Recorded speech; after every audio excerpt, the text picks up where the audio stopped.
Filipino and Mexican cuisine, formerly known as Choli's Butcher. Ma'am, location ng restaurant.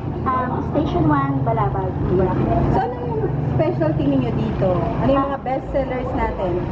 Best seller sa food, Filipino food yung lechon kawali. Actually, it's the best lechon kawali in life. And then sa Mexican, kasi Filipino and Mexican, we have the spurred steak burrito. And then famous tacos pa. Can you tell us about the story of Maya's Filipino and Mexican restaurant? Actually, Maya's, before kasi it's Joey's Fruit Shake. The restaurant started as just fruit shake stand. No, walang hotel, o walang table, only like a small fruit shake stand. Inumpisa ng in-laws ko. Then wala pang kuryente sa Boracay, no? Oh, in-laws mo! Yes. My in-laws started a fruit shake stand, wala. Generator lang yung ginagamit nila. And then yung ice galing pa sa kabilang island. Binibili nila. Kaya, that's the first na fruit shake stand sa island. Tapos hanggang sa nag-boom, then started na maliit na restaurant. Tapos yung konting Mexican food, and then they have a story na merong ambassador from Mexico na tinuruan sila yung salsa namin, homemade salsa namin na kami na talaga yung makakaalam ng ingredients. Hindi siya, kasi lahat ng salsa namin, guacamole, sour cream, it's homemade lahat. Walang butter. Fresh lahat siya. So, saan normally nanggagaling yung mga natin, ingredients?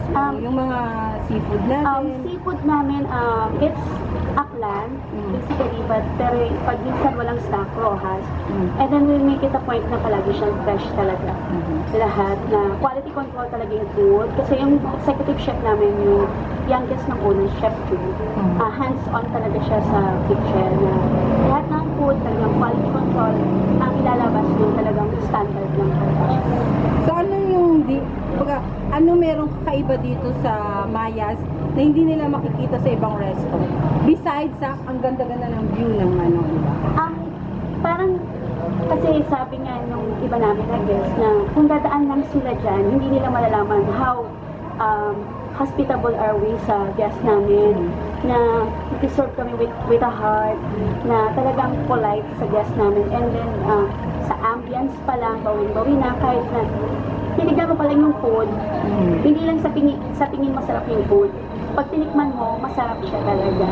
Na hindi mo akalain na meron kaming guest na kumain dito, nagtanong siya kung nag-aral daw ba sa France yung chef namin, kasi at saka sa Mexican daw yung chef namin, kasi talagang perfect daw talaga yung Mexican food namin.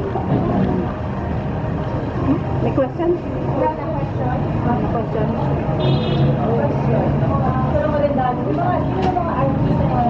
Yung mga celebrities yun na naging guest? Marami na.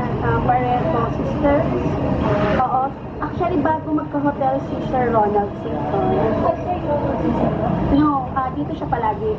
Every time na pumupunta siya, wala pa siyang hotel. Kasama niya rin yung mga friend niya na artista. Si Sir, yung Vice Peter Cayetano. Oo, nag-dinner din siya dito. Kailan. And then, mga ABCDLG. So you do catering? Yes, we do. Mayroon, nag-accept din kami ng mga wedding ceremony and wedding reception. Hindi lang, opo. Anong capacity ng restaurant? Kasi pag sa gabi po, kaya po hanggang 150 to 200 guests. Kasi pwede po ilagay sa beach. Pero pag umaga po kasi, dito sa baba, 30, kasi taas 60. 90 lang po. Yes po, may second floor po. Okay.